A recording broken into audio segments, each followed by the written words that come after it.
আজি ৰামদন্দিখাৰী গাঁও পঞ্চায়তৰ অন্তৰ্গত হিকন গাঁও 2 নং উলনি গাঁও আজি খুব ডাঙৰ এৰিব নোৱাৰা যি বতৰৰ সমস্যা 3 দিন 4 দিন বৰষুণ দিয়াৰ মাজত আজি খুব ডাঙৰ বানপানীৰ মাজত আমি হি গাঁওখনৰ ৰাইজে চলিব লগা অৱস্থাত চলি আছে। আজি 2 নং উলনিৰ পৰা লৈ 1 নং উলনি 2 নং উলনি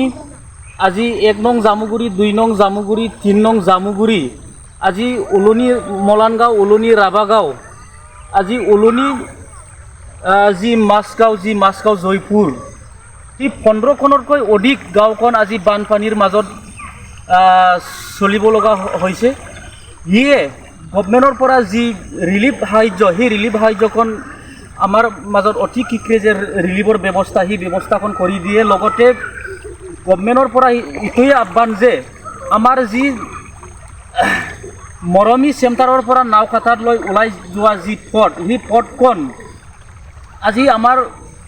5,000তকৈ বেছি অধিক বথাৰ্ছ টকা যি এৰিয়া সেই এৰিয়াখনৰ যি পথ সেই পথৰ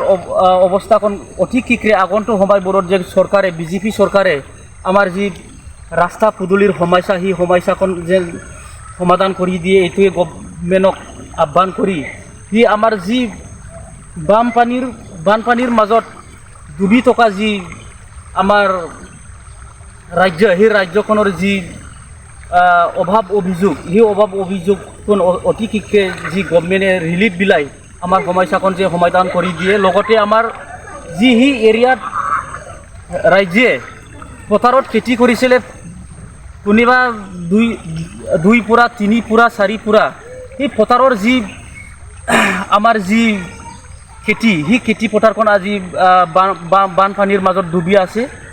সেইটোৱে গভৰ্ণমেণ্টৰ পৰা যি পাব লগা যিখিনি অনুষ্ঠান যি আমাৰ পাব লগা যি গভৰ্ণমেণ্টৰ পৰা যি পাব লগা আমাৰ ৰাইজে পাব লগা যি সাহায্য সেই সমস্যাবোৰ যেন গভৰ্ণমেণ্টে অতি শীঘ্ৰে সমাধান কৰি দিয়ে এইটোৱে গভৰ্ণমেণ্টক আহ্বান কৰি আজিৰ যি সমস্যা সেই সমস্যাৰ মাজত এইটোৱে কৈ